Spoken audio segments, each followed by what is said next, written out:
notion de race humaine est employée pour établir des classifications internes à l'espèce humaine, afin de distinguer des groupes humains selon des critères arbitraires, religion, nationalité, couleur de la peau, origine géographique. On tente alors un découpage de l'espèce humaine en races distinctes, et selon une hiérarchie. Au XIXe siècle, avec l'étude de la variété des races humaines, liée, entre autres, au progrès de la science et à l'idéologie de la supériorité de la race blanche, cet héritage intellectuel verra son apogée dans la doctrine nazie du XXe siècle. Les atrocités commises lors de la Deuxième Guerre mondiale ont forcé à une prise de conscience sur cette notion de race, non fondée scientifiquement, et qui a servi d'assise au racisme et à ses pratiques. Les Américains estimaient que le quotient intellectuel inférieur des Noirs américains était d'origine génétique. Il consistait à soutenir qu'ils n'avaient pas d'âme, et ne sont pas par conséquent, des êtres humains. Ce point de vue est ensuite utilisé pour justifier la traite des Noirs. L'idée de race ne sert à rien.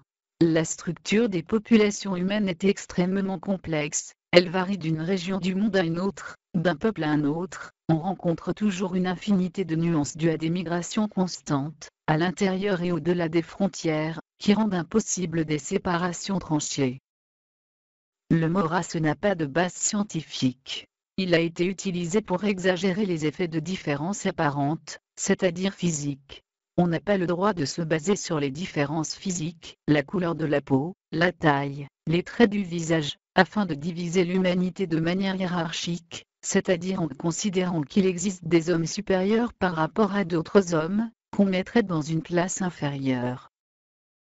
Les analyses ADN montrent que l'espèce humaine possède déjà un peu plus de 98,6% de son génome commun avec les chimpanzés, et qu'elle partage le même patrimoine génétique à 99,8% entre humains. Les différences entre hommes et singes sont dues à seulement quelques dizaines de gènes. Les apparentes différences anatomiques et physiologiques à l'intérieur de l'espèce humaine sont dues à un nombre encore plus restreint de gènes. Difficile, dès lors, d'arriver à isoler des gènes types, différenciant diverses populations.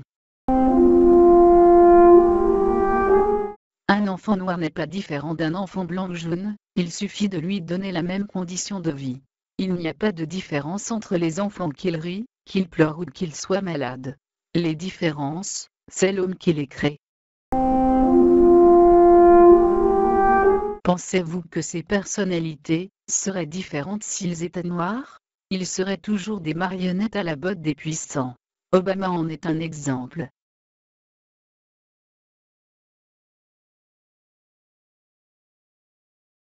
Pensez-vous que ces personnalités ne diraient pas des conneries s'ils étaient d'une autre couleur?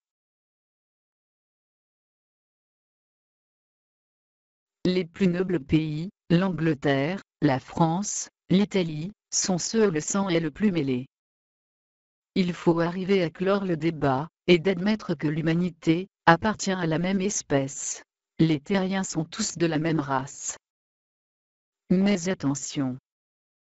Pourquoi la notion de race disparaît lorsque les gens sont riches? L'humanité est en train de connaître une nouvelle race qui est en train de se mettre en place, celle des gens qui se croient supérieurs aux autres. Il est important de la combattre. Cette dernière n'a pas de couleur, elle est silencieuse, sournoise, elle est en train de diviser la planète en deux races. L'une est constituée de riches et d'élites de la planète, se considérant en effet comme détenteurs d'une connaissance et d'une sagesse supérieure, héritée de la nuit des temps, et qui leur donne une légitimité pour diriger l'humanité. De l'autre, des moutons avec différentes